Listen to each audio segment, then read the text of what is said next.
ये 21वीं सदी में महातबाही पर बनी किसी फिल्म का सीन नहीं, बल्कि असली तबाही की तस्वीरें हैं। 24 घंटे हुई जबरदस्त बारिश ने पिछले 100 साल का रिकॉर्ड तोड़ दिया। हमने रियलाइज ही नहीं किया कि ऐसी फ्लड सिचुएशन बन जाएगी। आसमान में अंधेरा छा गया, लोग काफी डर गए, हर कोई शहर से बाहर जाना चाहता था। पानी में डूबा एक शहर। 2 से 3 घंटों में ही पानी का लेवल 8 फीट तक पहुंच गया था। शहर के करीब 30 लाख लोगों के पास बुनियादी चीजें भी नहीं बची। 70 लाख की आबादी वाली इंडिया की 3rd डेंसेस्ट सिटी एक आइलैंड में बदल गई थी।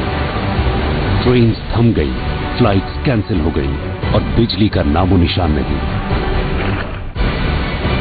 ये कहानी है 2015 में आए दुनिया के 8वें सबसे महंगे नेचुरल डिजास्टर की। मौत का डर सबके चेहरे पर साफ दिखाई दे रहा था। ये कहानी है 2015 में चेन्नई में आए मेगा फ्लड्स की। 30 नवंबर 2015।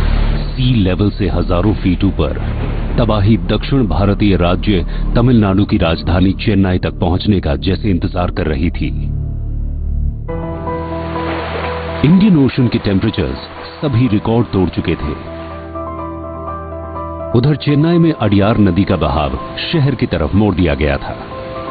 सड़कों पर मौजूद चेन्नई के लोग सर्दियों में मानसून की एक और बारिश की तैयारी कर रहे थे। वहीं यहां से हजारों किलोमीटर दूर पेरिस में दुनिया भर के नेता क्लाइमेट चेंज पर बातचीत कर रहे थे। Climate change is a major global challenge. We see it in the risk of our farmers, the changes in weather patterns and the intensity of natural disasters. और एक दिन बाद चेन्नई में ऐसी बारिश हुई जो सैकड़ों सालों से नहीं हुई थी। ये बारिश नहीं, मेगा फ्लड्स थे।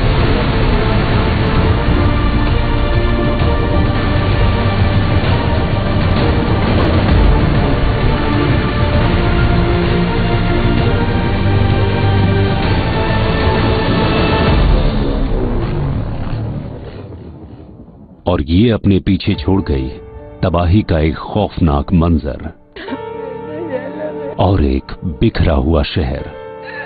इस तबाही में 280 लोगों की जान चली गई और हजारों लोगों ने अपना सब कुछ खो दिया। 2015 में आई ये जबरदस्त बाढ़ दुनिया के सबसे महंगे नेचुरल डिजास्टर्स में से एक साबित हुई। शुरुआती एस्टिमेट्स के मुताबिक इसमें करीब $3 अरब का नुकसान हुआ, लेकिन उससे बड़ा नुकसान यह था कि इस बाढ़ ने चेन्नई के लोगों के दिलो दिमाग पर एक गहरा असर छोड़ा।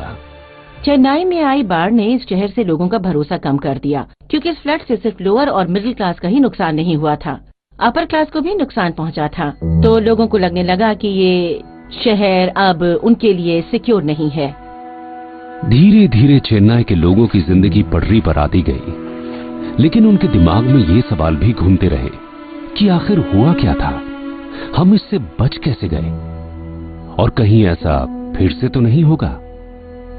मेरे 2 लड़के हैं, एक 7 साल का और दूसरा 13 साल का। 7 साल वाले को बिल्कुल अंदाजा नहीं था कि ये सब क्या हो रहा है। मेरे बड़े बेटे ने मुझे देखा और कहा, daddy are we safe? Are we safe? I don't really know. Chennai में आई जबरदस्त बाढ़ सिटी प्लानर्स के लिए एक सबक थी। आखिर वो क्या रीजंस थे जिसने इस शहर को घुटनों पर ला दिया? इसके लिए हमें थोड़ा पीछे जाना होगा। यहां के रीजनल मीटियोरोलॉजिकल ऑफिस ने पहले ही ये फोरकास्ट कर दिया था कि नॉर्थ ईस्ट मानसून की वजह से 15 नवंबर के आसपास चेन्नई और इसके आसपास के इलाकों में भारी बारिश होगी। तमिलनाडु में 48% रेनफॉल विंटर मानसून से होती है, और ये आमतौर पर एक साथ नहीं होती, बल्कि 3-4 दिन तक रुक रुक कर होती है। नवंबर के दूसरे हफ्ते तक यहां हर महीने होने वाली बारिश से 3 गुना ज्यादा बारिश हो चुकी थी, और इतनी बारिश 10 साल से नहीं हुई थी। भारी बारिश की वजह से नदियों और तालाबों से पानी बाहर निकलने लगा, डैम्स ऊपर तक भर गए और साथ ही चेन्नई के कुछ हिस्सों में जबरदस्त बाढ़ भी आ गई। स्कूल और कॉलेज बंद कर दिए गए। पूरे राज्य में 70 लोगों की जान चली गई और सेना को बुलाना पड़ा। लेकिन असली तबाही तो अभी बाकी थी। तेजी से बदल रहा मौसम दिसंबर की इस बारिश को पिछले सैकड़ों सालों में हुई सबसे खतरनाक बारिश बनाने वाला था। देखिए, ये है लो प्रेशर एरिया और ये जो एरिया है ये काफी ज्यादा फैला हुआ है, यानी ये है स्लो मूविंग साइक्लोनिक डिस्टर्बेंसेस। और अगर ये रुकी हो तो बहुत ज्यादा बारिश होगी। और अगर आप विंड्स को देखें तो उस दिन विंड्स भी काफी ज्यादा स्ट्रांग थी जो तमिलनाडु की कोस्ट से आ रही थी। और देखिए, यहाँ स्टॉर्म क्लाउड्स हैं जो कि more than 50 kilometre per hour की स्पीड से उड़ रहे थे, लेकिन जब ये तमिलनाडु के पास आते हैं तब ये 35 के हो जाते हैं। तो अगर स्पीड कम होगी तो हम इसे कहते हैं मॉइस्चर कन्वर्जेंस। मेटियोरोलॉजिकल टर्म्स में हम इसे कहते हैं वेलोसिटी कन्वर्जेंस, जो मॉइस्चर बढ़ाता है। और इसलिए उस दिन काफी ज्यादा बारिश हुई। इस बारिश में ग्लोबल वार्मिंग का भी बड़ा हाथ रहा है। 2015 में रिकॉर्ड गर्मी पड़ी थी।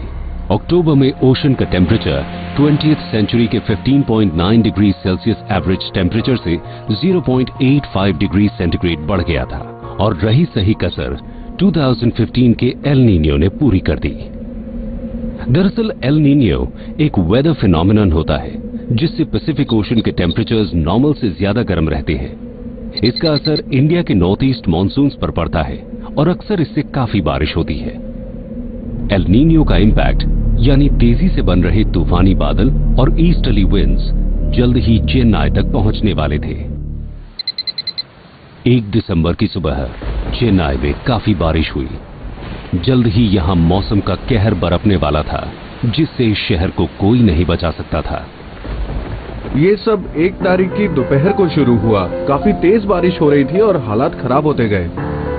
आसमान में काले बादल छा गए। लोग काफी ज्यादा डर गए थे। वो शहर से बाहर जाना चाहते थे किसी सेफ एरिया में, क्योंकि उन्हें लगा कि हालात और ज्यादा खराब हो सकते हैं। घंटों तक बारिश होती रही और जल्द ही सड़कें नदियों में बदल गई। लोग तेजी से सेफ जगहों पर जाने लगे, लेकिन उन्हें अब भी इस बात का एहसास नहीं था कि ये तेज बारिश चेन्नई को एक आइलैंड में बदल देगी। इस दौरान लगातार हो रही बारिश से चेम्बरमबाकम डैम तेजी से बढ़ता जा रहा था। ये चेन्नई के बाहरी इलाके में बना है और यहाँ के मेन वाटर रिसोर्सेज में से एक है। इसका फुल टैंक लेवल है 24 फीट और इसकी डिस्चार्जिंग कैपेसिटी है करीब 33,000 क्यूसेक्स या क्यूबिक फीट पर सेकंड। जैसे जैसे वाटर लेवल बढ़ा, अथॉरिटीज ने पहले सुबह 10 बजे 10,000 क्यूसेक्स पानी छोड़ा, फिर 12 बजे 12,000 और 2 बजे करीब 21,000 क्यूसेक्स और 5 बजे तक ये आंकड़ा 25,000 क्यूसेक्स तक पहुंच गया। शहर के अलग अलग इलाकों में पानी का लेवल बढ़ गया और हालात बहुत खराब होने लगे। शाम के आसपास भारी बारिश हुई और काफी देर तक होती रही और तकरीबन 8 बजे हमने देखा कि पानी रनवे तक पहुंच गया है और तब हमें डिसीजन लेना पड़ा एयरपोर्ट को बंद करने का। हमें उम्मीद थी कि बारिश जल्दी ही रुक जाएगी और हम 11 बजे सिचुएशन को रिव्यू करेंगे। लेकिन बारिश तो रुकने का नाम ही नहीं ले रही थी। शाम होते होते कई इलाकों में अंधेरा हो गया क्योंकि चेन्नई इलेक्ट्रिसिटी डिपार्टमेंट ने बिजली की सप्लाई बंद कर दी ताकि कहीं और कोई हादसा न हो जाए। जल्द ही इस शहर के हालात ऐसे हो गए कि यहां बारिश के कहर की वजह से न बिजली थी, न कनेक्टिविटी, साथ ही फोन भी बंद हो गए थे। डैम में पानी डेंजरस लेवल पर पहुंच गया था और रात 10 बजे डैम से जो पानी छोड़ा गया वो 29,000 क्यूसेक्स यानी 8,20,000 लीटर्स पर सेकंड की स्पीड से अडियार रिवर में जा रहा था। इस पानी को रात में 25 किलोमीटर का सफर तय करना था, जिससे अडियार के किनारे बसे करीब 4 किलोमीटर का इलाका पानी में डूबने वाला था। हालात और खराब तब हो गए जब अलग अलग टैंकों और रेजर्वायर से भी अडियार रिवर में पानी आने लगा और इससे आसपास की कई लो लाइंग लोकेलिटीज जो कि फ्लड बेसिन में मौजूद थीं, पानी में डूब गई। हालात तब और बिगड़ गए जब 2 रेजर्वायर से पानी छोड़ दिया गया। ये पानी पुंडी और पुरल से कुअम रिवर में छोड़ा गया और इससे शहर के अलग अलग इलाकों में बाढ़ आ गई। चेन्नई अभी नींद के आगोश में गई ही थी कि खतरे ने दस्तक दे दी। जब हम सुबह उठे तो घर में पानी भरा हुआ था। हर तरफ करीब 4-4.5 फीट पानी भरा हुआ था। हमारे सामने पानी नदी की तरह बह रहा था। सुबह जब हम उठे तो हमने देखा कि घर के बाहर काफी सारा पानी था। इतनी बारिश देखकर मैं तो हैरान रह गई। 6:30 तक पानी मेरे एंकल्स तक था, 7:30 तक मेरे नीज तक पहुंच गया, 8:30 तक मेरी थाइस तक, 9:30 तक मेरे हिप तक, 10:30 तक मेरे पेट से ऊपर, 12:30 तक ये चेस्ट तक आ गया था और 1:30-2 बजे तक मेरे शोल्डर तक। घर के अंदर ये 6 फीट था और अगर बाहर देखे तो 8 फीट था। बिल्कुल टाइटैनिक जैसा सीन था। जब हमने देखा कि स्प्लिट एसी से पानी लीक कर रहा था, एक जोर से आवाज हुई और एसी दीवार से उखड़ गया। पानी अंदर आया और बेसमेंट में पानी भर गया पूरी तरह से। सारा पानी वीरप्पा नगर में आना शुरू हो गया। यहाँ के सारे रेजिडेंट्स घबराकर घर से बाहर निकले, ये देखने कि यहाँ से कैसे निकला जा सकता है। जब हम लोग बाहर जाने का सोच रहे थे मेन रोड की तरफ, तो हमने देखा कि बाहर जाने का तो कोई रास्ता ही नहीं है और वो पूरा एरिया पानी से कवर था। Total shackles. 2 से 3 घंटों में ही पानी का लेवल 8 फीट तक पहुंच गया था। टेम्पल की कंपाउंड वॉल बिल्कुल दिखाई नहीं दे रही थी। मैं वहीं खड़ा था, समझ नहीं आ रहा था क्या करूं मैं तो हिल गया था। क्या ये चेन्नई है? वो ब्रिज कहाँ चली गई? बहुत सारे पैसेंजर्स चेन्नई से बाहर जा रहे थे और काफी लोग उन्हें सी ऑफ करने के लिए आए हुए थे। वो सब यहीं फंस गए थे। तकरीबन 5000 लोग थे। तब मुझे इस बात का एहसास हुआ कि सिचुएशन कितनी खराब है। मुझे मेरे इन-लॉज का फोन आया कि पानी गर्दन तक पहुंच गया है। उन्हें वहां से निकालने का सिर्फ एक ही ऑप्शन था और वो था बोट। जब बोट उस एरिया में पहुंची तो मैंने देखा कि पूरी फैमिली हमें देखकर रो रही थी कि हमें बचा लो, यहाँ से निकाल लो। मौत का डर मैं वहां मौजूद हर किसी के चेहरे पर देख रहा था। ये पिछले 10 साल में आई एक बहुत बड़ी तबाही थी, इसलिए हमारे हाथ में एक बहुत बड़ा काम था। जैसे जैसे पानी बढ़ता गया, रेस्क्यू ऑपरेशन एक बड़े ऑपरेशन में बदलता चला गया और ये लगातार 7 दिन तक चला। मैंने सोचा जो हुआ सो हुआ, अब बहादुरी से इसका सामना करो। 1 और 2 दिसंबर 2015 के बीच चेन्नई में जितनी बारिश हुई उतनी 1901 के बाद किसी दिन नहीं हुई। ये मंजर बहुत ही खौफनाक था। लोग अपने घरों में फंसे हुए थे। उनका सब कुछ बर्बाद हो गया था। लोग जान बचाने के लिए छतों पर इकट्ठा हो गए। लोग मदद के लिए चिल्ला रहे थे। शहर से आने जाने के सारे रास्तों पर पानी भर गया था।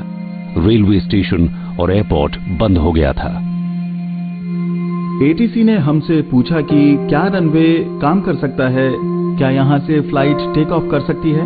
मैंने आरटी यानी कि हमारे रेडियो पर बताया कि एयर स्ट्रिप अभी काम नहीं कर सकता और ऐसा हम तब तक नहीं कह सकते कि एयरपोर्ट अवेलेबल नहीं है जब तक कि हमारे सारे रिसोर्सेज, सारा इंफ्रास्ट्रक्चर किसी नेचुरल क्लैमिटी से फेल ना हो जाए। कई इलाकों में तो पानी 18 फीट तक पहुंच गया। कारें और बसें डूब गईं। वो पुल जिन पर कभी गाड़ियां चलती थीं, वो पानी में डूबे हुए थे। 9 बजे जैसे ही मैंने टीवी पर फ्लड के शॉट्स देखे, मैंने अपना कैमरा लिया और मैं सैदापेट ब्रिज चला गया। 11 बजे पानी का लेवल काफी तेजी से बढ़ने लगा और 12 बजे तक सैदापेट ब्रिज पूरी तरह से डूब चुका था। जब 1 दिसंबर को हमने घर छोड़ा तो पानी यहाँ तक था। फिर अगले दिन सुबह पानी इतना हो गया था, आई थिंक शायद 9 फुट के आसपास था और फिर दोपहर में पानी 10 फुट को पार कर गया था। मेरा पोर्टिको दिख ही नहीं रहा था, वो पूरा का पूरा पानी के अंदर डूब गया था। हर जगह गंदा पानी भर गया। शहर में सांप खुलेआम घूमने लगे। बारिश के पानी ने किसी को नहीं छोड़ा। बाढ़ का असर हर जगह हुआ, लेकिन कुछ इलाके जो नदी के पास थे और जिन पर इनका सबसे बुरा असर हुआ वो थे जफर खान पेट, सायदापेट, कोट्टुपुरम, अडियार और चेन्नई एयरपोर्ट, जो अडियार फ्लड बेसिन में ही बना है। वडपलानी, वलसर्वकम, वेलचेरी, माड़ीपक्कम, तांबरम, मुड़ीचर और उरपक्कम जैसे इलाकों पर काफी बुरा असर हुआ। हर उम्र के लोग, हर तबके के लोग अपने घरों में कैद हो गए। ये हर किसी के लिए एक खौफनाक वक्त था। उरपक्कम में रहने वाली सरान्या उन 2 दिनों को कभी नहीं भूल सकती। ये जान बचाने के लिए अपनी फैमिली के साथ छत पर चली गई थी। इनके फादर दिल के मरीज हैं। इनकी मदर इन लॉ को चलने में दिक्कत होती है और साथ में इनका 8 महीने का बच्चा भी था। जब पानी छत तक पहुंच गया तो जैसे इनकी सांस ही अटक गई। जब मैं टेरेस पर गई तो चारों तरफ पानी ही पानी भरा हुआ था। जिन भी घरों में फर्स्ट फ्लोर बना हुआ था उनकी केवल छतें ही दिख रही थी। हमें लगा कि पानी अगर इसी तरह बरसता रहा तो कोई शक नहीं है टॉप फ्लोर भी डूब जाएगा, और अगर छत पर भी पानी भर गया तो हम कहाँ जाएंगे। और मेरी मदर इन लॉ भी रोए ही जा रही थी। अपने पीछे मैंने देखा कि मेरे फादर आंख बंद करके प्रे कर रहे थे, जो भी हो मेरे बच्चे को कुछ नहीं होना चाहिए। मुझे डर लग रहा था कि कहीं मेरा बच्चा बाढ़ में ना बह जाए। मुझे लगा कि चलो अगर मौत का सामना करना ही है तो उसे ब्रेवली फेस करते हैं। मनाली न्यू टाउन में पी विजय कुमार अकेले रहते थे और इन्हें कोई मदद नहीं मिली। इस बाढ़ में इन्हें भी लगा कि अब ये नहीं बचेंगे। हर कोई अपने घर में फंसा हुआ था। जब मैंने खिड़की से बाहर देखा तो कोई दिखाई नहीं दे रहा था, सिर्फ और सिर्फ पानी दिख रहा था।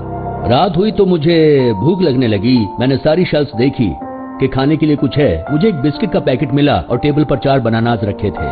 मुझे लगा कि पता नहीं अभी इस बाढ़ में कितने दिन मुझे और फंसे रहना होगा। मैंने बिस्किट के पैकेट और बनानास को अपने पास रख लिया। काफी देर सोचने के बाद मैंने हाफ बनाना और 3 बिस्किट्स खाए, लेकिन तब भी बारिश रुकी नहीं और पानी और तेजी से अंदर आने लगा।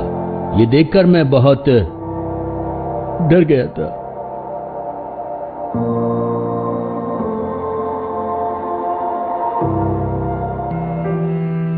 दो बच्चों की मां सुनंदिनी अपनी मां की मौत की वजह से काफी परेशान थी और उन्हें पता ही नहीं था कि बाहर की दुनिया में क्या हो रहा है। और 1 दिसंबर की वो रात उन्हें हमेशा याद रहेगी।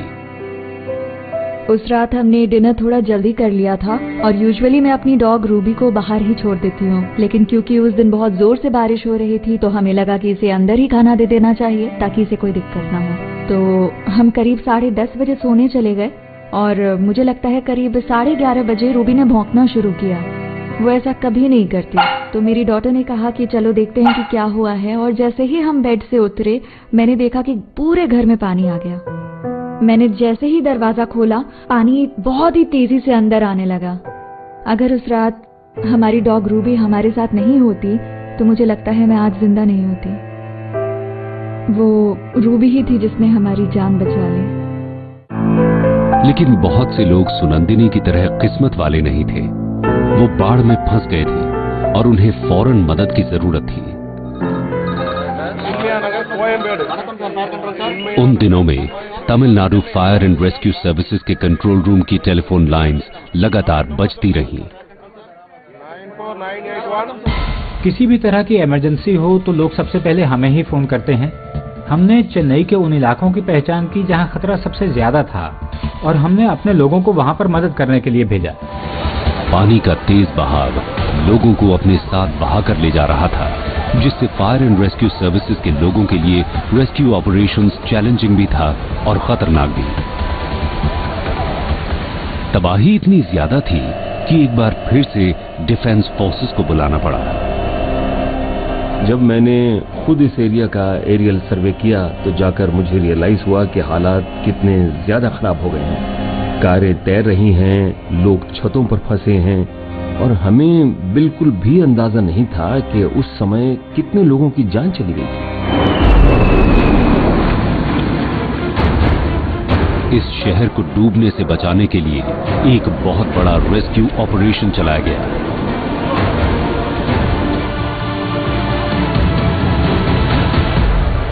लोकल अथॉरिटीज से लेकर fire and rescue department, police से लेकर army, navy, Indian coast guard, national disaster forces, local volunteers and organisations सब इस रेस्क्यू मिशन में जी जान से जुट गए। ये पिछले 10 सालों में आई सबसे भयानक तबाही थी, इसलिए हमारे हाथों में एक बहुत बड़ा काम था और इसके लिए हमने 2000 लोग, 23 inflatable Gemini crafts, 4 helicopters, 4 remotely piloted aircraft सबको काम पर लगा दिया। नेवी की वॉरशिप्स 100 टन से ज्यादा रिलीफ मटेरियल लेकर आई। चॉपर्स के जरिए मुश्किल में फंसे लोगों को ढूंढा गया और उन तक मदद पहुंचाई गई। इस काम में करीब 1200 नेशनल डिजास्टर रिस्पांस फोर्स के लोगों को भी लगाया गया। हमने 4 टीमें बनाई जो ऑपरेशनल टीमें थीं, जो कि फील्ड पर थीं और बोट्स पर घूम रही थी। एक लॉजिस्टिक टीम थी जो कि उन लोगों को रिलीफ मटेरियल दे रही थी। इसके अलावा एक टेक्निकल टीम थी जो बोट्स को रिपेयर कर सकती थी।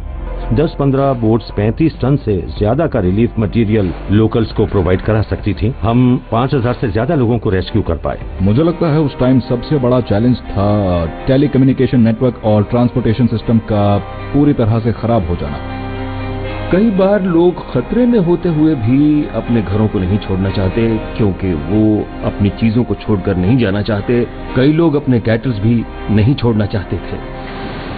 तेज बारिश के बीच लोगों को बचाने के लिए एक बहुत बड़ी रेस्क्यू फोर्स लगाई गई ताकि शहर को डूबने से बचाया जा सके।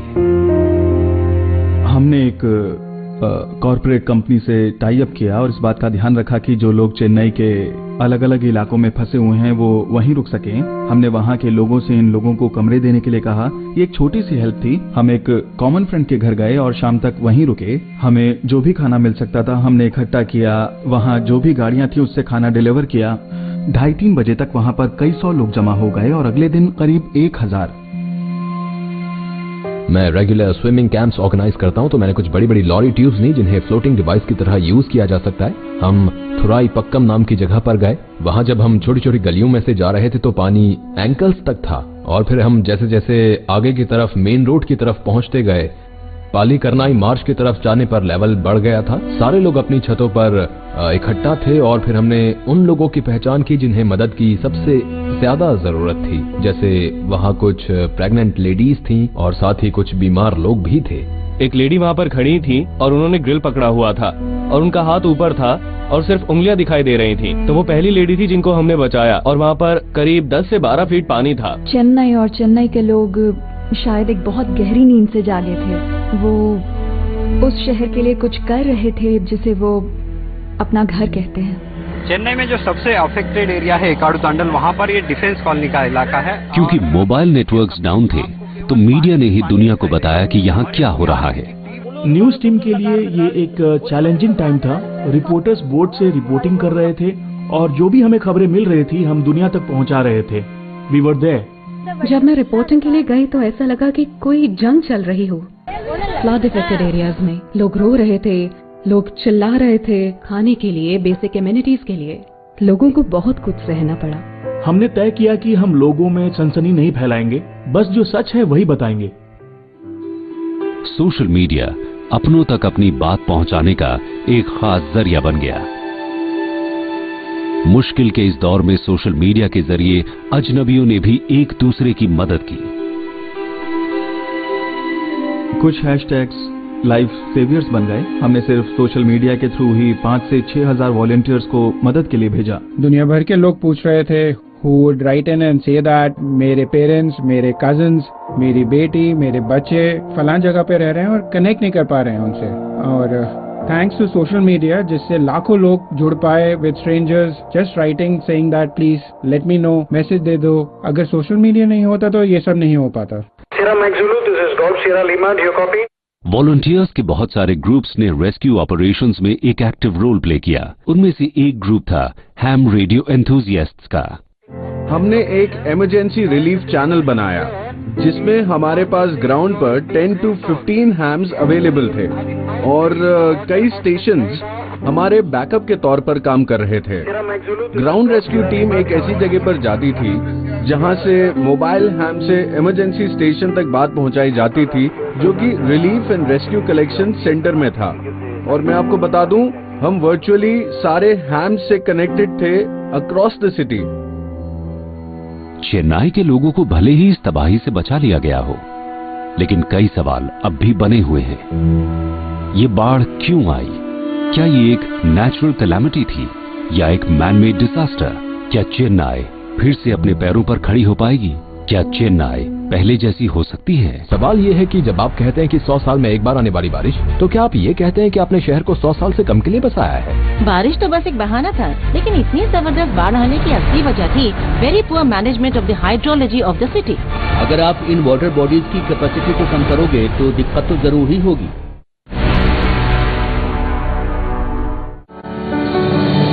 यहाँ पानी की कमी ग्रीन रेवोल्यूशन के साथ ही शुरू हुई। एक तरह से देखा जाए तो ये पानी का प्राइवेटाइजेशन ही है। कुछ लोग अमीर हो रहे हैं हमें हमारा ही पानी बेचकर। वाटर द रियल स्टोरी, आज रात 9 बजे नेशनल जियोग्राफिक पर। जिंदगी कभी भी कोई भी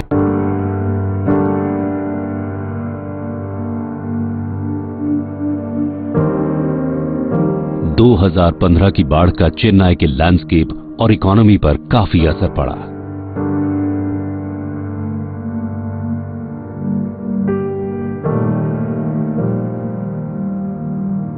बहुत बर्बादी हुई, आज तक अंदाजा नहीं लगाया जा सका, लेकिन रफ एस्टीमेट के हिसाब से तकरीबन 80 से 90 हजार करोड़ रुपए का नुकसान हुआ।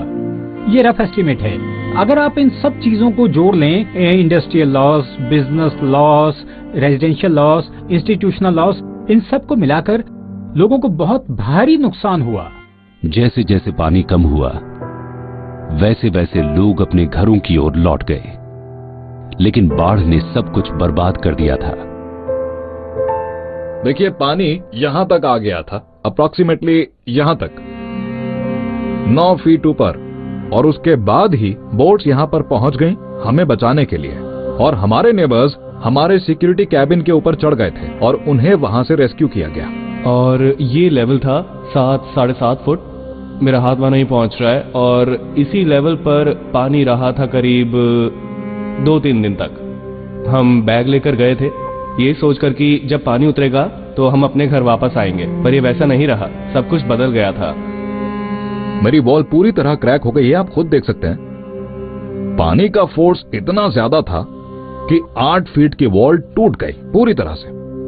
सारे इलेक्ट्रिसिटी बोर्ड, सारी चीजें पानी में डूब गई थी। और ये मेरा बेडरूम है, मैं अब भी इसे यूज नहीं कर पा रहा हूं क्योंकि यहां अब भी काफी गंदगी है। तो आप देख सकते हैं कि फ्लड के बाद हमारा ये लिविंग रूम खाली हो गया, सब कुछ खराब हो गया था, इसीलिए सब कुछ फेंकना पड़ा। अगर हमारे घर की ये हालत है तो हर घर की यही हालत होगी।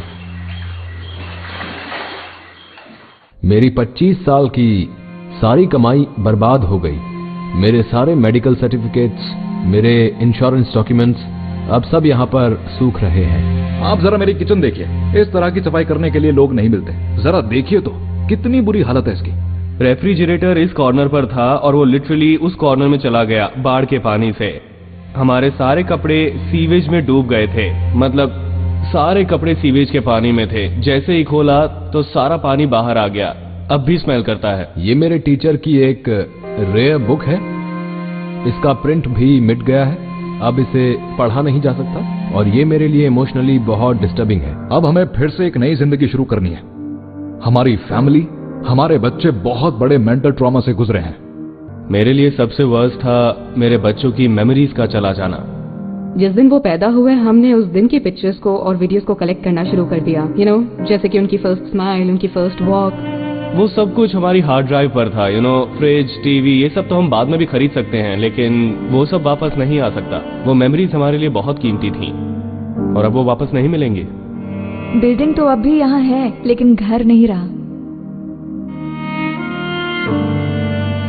इस बाढ़ ने सिर्फ घर और सामान ही बर्बाद नहीं किया, बल्कि जिंदगियां भी बर्बाद कर दी। ज्यादातर परिवारों का तो इकलौता कमाने वाला ही नहीं रहा।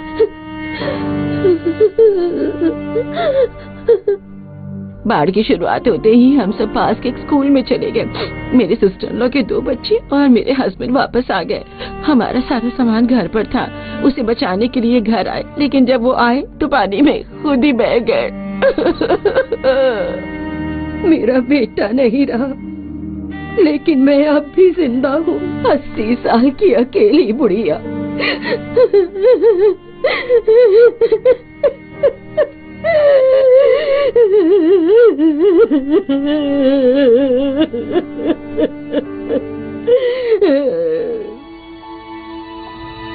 बाढ़ ने शहर को हिलाकर रख दिया। करीब 15 लाख लोग दूसरी जगहों पर भेजे गए और करीब 50,000 की नौकरी चली गई। बाढ़ ने उन पर सबसे ज्यादा असर डाला जो इसके लिए तैयार नहीं थे। आप तब पानी छोड़ना शुरू करते हैं जब लोग सो रहे होते हैं। किसी भी तरह की इंफॉर्मेशन नहीं दी जाती जब लेक से पानी छोड़ा जाता है। अगर अथॉरिटीज से थोड़ी सी हेल्प मिल जाती तो काफी सारे घर बच जाते और उस रात जितनी दिक्कत हुई शायद उतनी नहीं होती। बाढ़ की चेतावनी तो दी गई थी, लेकिन चेन्नई के ज्यादातर लोगों को इसके बारे में पता नहीं था और वो अपने ही घर में कैद होकर रह गए। तो फिर आखिर एक नेचुरल कैलामिटी को एक्सपर्ट्स ने एक मैन मेड डिजास्टर क्यों कह दिया? तो क्या प्रशासन की लापरवाही, शहर की खराब हाइड्रोलॉजी मैनेजमेंट और जल्दबाजी में हुई अर्बनाइजेशन, इन सब की वजह से बाढ़ इतनी खतरनाक बन गई? बारिश तो बस एक बहाना था, लेकिन इतनी जबरदस्त बाढ़ आने की असली वजह थी very poor management of the hydrology of the city. हमने अपने वेटलैंड्स को ठीक से मैनेज नहीं किया, रिवर्स को ठीक से मैनेज नहीं किया और हमारे पास अपने रिजर्वॉयर्स को मैनेज करने के लिए एक स्टैंडर्ड ऑपरेटिंग प्रोसीजर भी नहीं है। चेम्बरमबाकम लेक इस शहर के ड्रिंकिंग वाटर का एक सोर्स है। उस रिजर्वॉयर में वाटर लेवल को मॉनसून के दौरान फुल टैंक लेवल से 2 फीट नीचे रखा जाता है। इससे न तो पानी की कमी होती है, फ्लड कंट्रोल भी हो जाता है और डैम सेफ भी रहता है। जब डैम्स बनाए जाते हैं तो इन्हें मल्टीपर्पस रिजर्वॉयर्स माना जाता है, जिन्हें इरिगेशन, ड्रिंकिंग वाटर और फ्लड कंट्रोल के लिए बनाया गया है। आमतौर पर इसमें 1/3 पानी को डेड स्टोरेज, 1/3 को वाटर सप्लाई और 1/3 को फ्लड वाटर स्टोर करने के लिए रखा जाता है। लेकिन क्योंकि इंडिया में सूखे का खतरा काफी रहता है, इसलिए 80% को वाटर सप्लाई और 20% को फ्लड वाटर स्टोरेज के लिए रखा जाता है। मुझे लगता है कि इस पर्टिकुलर केस में क्या हुआ होगा, जो बारिश आई वो इस 20% से ज्यादा होगी और इससे अथॉरिटीज को मजबूरी में फ्लड गेट्स खोलने पड़े होंगे ताकि चेम्बरमबक्कम रिजर्वॉयर में जो बारिश का पानी आया वो जल्दी से जल्दी वहां से बाहर निकल सके। एक्सपर्ट्स का कहना है कि चेम्बरमबाकम लेक और अडियार 200 दूसरी वाटर बॉडी से इंटरकनेक्टेड है।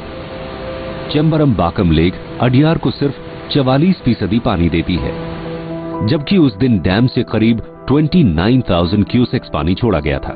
जब ये पानी दूसरी लेक से होता हुआ आगे बढ़ा और रास्ते में दूसरी छोटी ट्रिब्यूटरीज भी इसमें जुड़ती गई तो पानी काफी ज्यादा हो गया। कुछ लोगों का मानना है कि पानी 100,000 क्यूसेक्स तक पहुंच गया था। अडियार का नॉर्मल फ्लो 1000 है। इस बार ये सिर्फ एक सोर्स से ही 29 गुना ज्यादा था। यहाँ पे 300 वाटर सोर्सेज हैं, बाकी इतने बड़े नहीं हैं, लेकिन फिर भी अडियार से नॉर्मली जितना पानी बहता है उस दिन उसका 60 गुना बह रहा था। अडियार एक स्लो और जेंटल रिवर है जो शहर के बीच से होकर बहती है। इसमें अक्सर बहुत कम पानी रहता है, बस बाढ़ के दौरान इसमें पानी ज्यादा हो जाता है।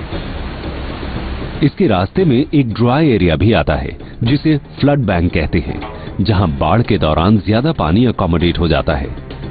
लेकिन अडियार के काफी सारे फ्लड बैंक्स पर लोगों ने कब्जा कर लिया है और इसलिए बाढ़ के दौरान सारा पानी शहर में घुस गया। अडियार के किनारे पानी से भर गए थे और निचले इलाके डूब गए थे और इसकी कुछ वजहें हैं वेटलैंड्स का इंक्रोचमेंट और खराब अर्बन प्लानिंग। चेन्नई बहुत ही फ्लैट है, तो अगर पानी चैनल से ड्रेन नहीं हो पाता तो ये जमीन में चला जाता है और अगर आप इन वाटर बॉडीज की कैपेसिटी को कम करोगे तो दिक्कत तो जरूर ही होगी। नवंबर में बारिश आने की वजह से लैंड और वाटर बॉडीज पहले से ही सैचुरेट हो चुकी थी और जब दिसंबर में बारिश आई तो इस शहर की पानी को सोखने की कैपेसिटी पहले से ही खत्म हो चुकी थी। ये जगह जहां हम खड़े हैं ये कभी 6000 हेक्टेयर में फैली हुई थी और ये पूरे चेन्नई शहर का फ्लड मिटिगेशन जोन था। इसकी इम्पोर्टेंस नहीं समझी गई और इसीलिए यहाँ पर रेजिडेंशियल एरियाज और इंडस्ट्रियल जोन्स बनाने की परमिशन दे दी गई। मार्शेस नेचुरल स्पंजेस का काम करते हैं और एक्सेस वाटर फ्लो को अब्सॉर्ब कर लेते हैं, लेकिन चेन्नई के वेटलैंड्स, ओपन स्पेसेस और फ्लड प्लेन्स की जगह अब कंक्रीट के स्ट्रक्चर्स ने ले ली है। शुरुआत में ये जगह एग्रीकल्चरल एरिया या मार्शेस होते थे, इसलिए जब पानी छोड़ा जाता था तो ये इलाके भर जाते थे और इससे किसी भी तरह की कोई प्रॉब्लम नहीं होती थी। अब लैंड यूज पूरी तरह से चेंज हो गया है। कोई फ्लड मिटिगेशन प्लान या डिजास्टर मैनेजमेंट प्लान नहीं होता। स्पेशली अड्यार के केस में तो लार्ज गवर्नमेंट इंस्टीट्यूशंस और प्राइवेट इंस्टीट्यूशंस ही बने हुए हैं इसके किनारे पर। इस तरह की बिल्डिंग्स डैम्स का काम करती हैं, तो जब इनसे पानी टकराता है तो उसे जाने के लिए जगह चाहिए होती है, तो ऐसे में ये दीवारों को तोड़ देता है और पानी काफी बड़े एरिया में फैल जाता है। तो ये जो बाढ़ आई, इसकी असली वजह ये है कि हमने चीजों को ठीक से प्लान नहीं किया। हमने तो सोचा था कि पानी हमारे आसपास से यूं ही निकल जाएगा। चेन्नई में कंक्रीट के स्ट्रक्चर्स 1991 से 13 गुना बढ़ गए हैं, जबकि फ्लड प्लेन्स और ओपन एरियाज 25% कम हो गए हैं। सैटेलाइट इमेजेस और प्रिडिक्टिव मॉडलिंग से पता चलता है कि चेन्नई के नॉर्थ वेस्ट और साउथ वेस्ट जोन्स में सबसे ज्यादा अनप्लान्ड ग्रोथ है, और जहां जितने मार्शलैंड्स कम हैं, वो इलाके बाढ़ से उतने ज्यादा प्रभावित होते हैं। चेन्नई ने एक बहुत बड़ी कीमत चुकाई नेचर को धोखा देकर, जिसे हम कहते हैं अर्बन डेवलपमेंट। ये कुछ नहीं, सिर्फ पागलपन है।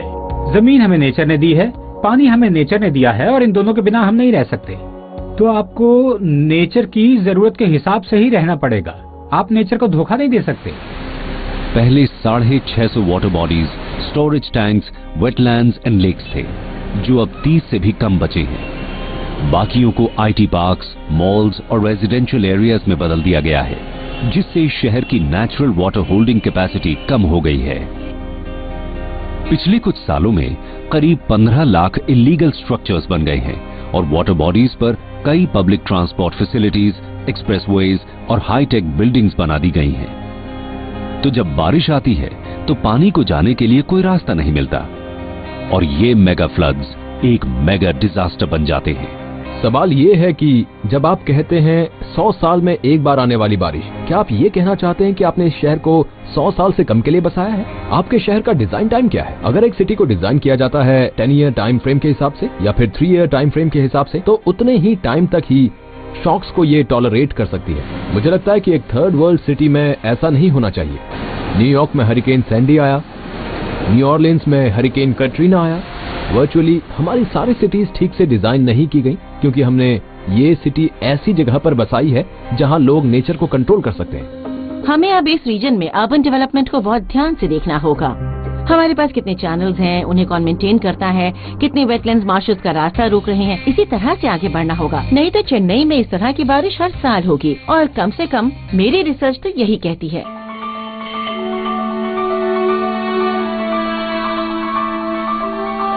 चेन्नई में बाढ़ के दौरान देश के अलग अलग हिस्सों से हर तरह के लोगों ने मदद की। जरूरत के सामान से लेकर साइकोलॉजिकल काउंसलिंग तक अलग अलग लोगों और ऑर्गेनाइजेशंस ने बाढ़ से बेहाल चेन्नई को फिर से खड़ा करने में अपनी तरफ से पूरी मदद की। सिविक अथॉरिटीज, कॉर्पोरेट्स, सिटीजन्स, शायद इस देश के लोगों को ये एहसास हो गया था कि चेन्नई जैसी तबाही कहीं भी आ सकती है। ये क्लाइमेट चेंज का इरा है, और क्लाइमेट चेंज का मतलब है कि और ज्यादा एक्सट्रीम वेदर इवेंट्स। पानी के बढ़ते लेवल से कोस्टल सिटीज पर इसका असर तो होगा ही। नेचर के अगेंस्ट जाकर डेवलपमेंट नहीं की जा सकती, इससे ही बर्बाद हो जाएगी। 2015 के चेन्नई फ्लड्स तो सिर्फ एक ट्रेलर है उस तबाही का, जो इसी तरह से मौसम बदलने की वजह से पूरी दुनिया में आ सकती है।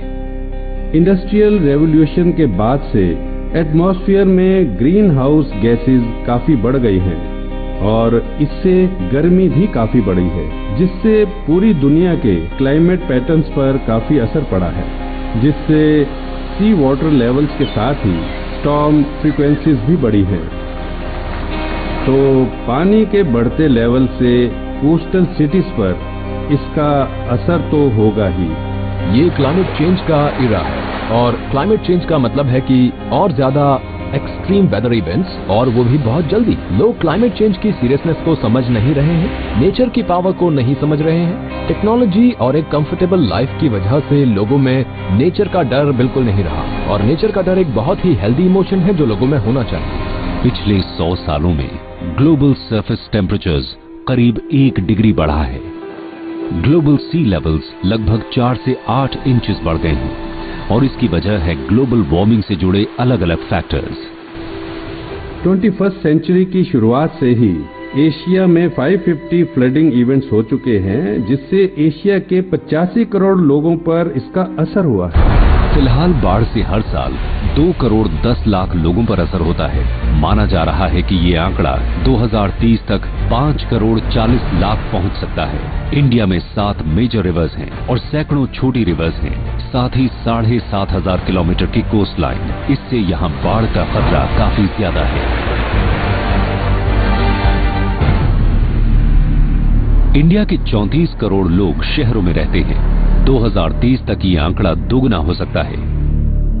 शहरों में डेंस पॉपुलेशन से एक urban heat island effect create होता है, जहां टेम्परेचर्स रूरल सराउंडिंग एरिया से गर्म होता है।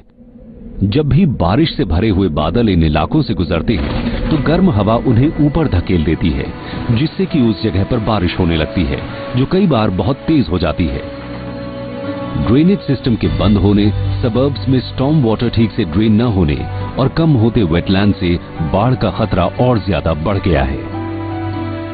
बाढ़ कोई 100 साल में एक बार नहीं आएगी या 10-20 साल में एक बार नहीं आएगी, ये तो बार बार आती रहेगी। जब तक हमें ये रियलाइज नहीं होगा कि हमें अपनी नदियों को बहने देना है और अपने सिटी के वाटर एसेट्स के साथ वैसा सुलूक नहीं करना है जैसा हम पहले से इसके साथ सुलूक करते आए हैं। हमें नेचर की रिस्पेक्ट करनी होगी, और अगर हम नेचर की रिस्पेक्ट नहीं करेंगे तो वो अपने तरीके से रिस्पेक्ट करना सिखा देगी। नेचर का हमें सबक सिखाने का तरीका खौफनाक है और इसके लिए हम ही जिम्मेदार हैं। मुंबई में जबरदस्त बाढ़ मीठी नदी के पास हुई अर्बनाइजेशन की वजह से आई थी। उत्तराखंड में 2013 में आई बाढ़ भी इसलिए खतरनाक हो गई क्योंकि नदी के किनारे काफी इंक्रोचमेंट था। इंसान के लालच की वजह से पहाड़ी इलाकों पर खतरा और ज्यादा बढ़ गया है। इंसान को नेचर के साथ मिलकर ही रहना होगा। हमारी प्लानिंग, हमारी कंस्ट्रक्शन, हमारा रहने का तरीका, सब कुछ नेचर के हिसाब से ही होना चाहिए। नेचर के अगेंस्ट जाकर डेवलपमेंट नहीं की जा सकती, इससे ये बर्बाद हो जाएगी। 2005 में मुंबई में आई भयानक बाढ़ के बाद अर्बन फ्लडिंग पर एक पैनल बनाया गया, जिसके हेड थे प्रोफेसर कपिल गुप्ता। मुंबई में 2005 में आई बाढ़ के बाद दिल्ली में भारत सरकार की नींद खुल गई और हमने नेशनल डिजास्टर अथॉरिटीज गाइडलाइंस बनाई अर्बन फ्लडिंग की मैनेजमेंट के लिए। इन गाइडलाइंस में कहा गया कि प्लानिंग की जो यूनिट है वो वाटरशेड या नेचुरल कैचमेंट होनी चाहिए, ना कि political boundaries. Low lying areas में कोई डेवलपमेंट नहीं होनी चाहिए। जहां भी ऐसी डेवलपमेंट बहुत जरूरी हो, वहां सबसे अच्छे तरीके जैसे कंस्ट्रक्शन, स्टिल्स, होल्डिंग पॉन्ड्स का ख्याल रखना चाहिए। रेन वाटर हार्वेस्टिंग को बाढ़ रोकने के लिए काफी जरूरी माना गया है। जितना पानी हम ओवरहेड टैंक्स में स्टोर करते हैं, उतना ही कम से कम पानी ड्रेनेज सिस्टम में जाना चाहिए, जिससे कि बाढ़ को रोका जा सके। हालांकि national disaster management authority guidelines बन तो गई हैं, लेकिन अभी ये सारी इंडियन सिटीज में इम्प्लीमेंट नहीं हुई हैं। हमारी सिटीज ड्राउट प्रूफ नहीं है, हीट प्रूफ नहीं है, रेन प्रूफ नहीं है, क्लाइमेट प्रूफ भी नहीं है। ये बिल्कुल सेफ नहीं है। मॉडर्नाइजेशन की इस रेस में शहरों पर खतरा कम होने की बजाय बढ़ गया है और इसी से पता चलता है कि हमने तरक्की की क्या कीमत चुकाई है। आपको हम्बल इंजीनियरिंग को बढ़ावा देना होगा ताकि हम सिटी को डीपॉपुलेट कर सकें, यानी कि भीड़ से दूर जा सकें, ऐसे इलाकों में ना रहें जहां खतरा ज्यादा है।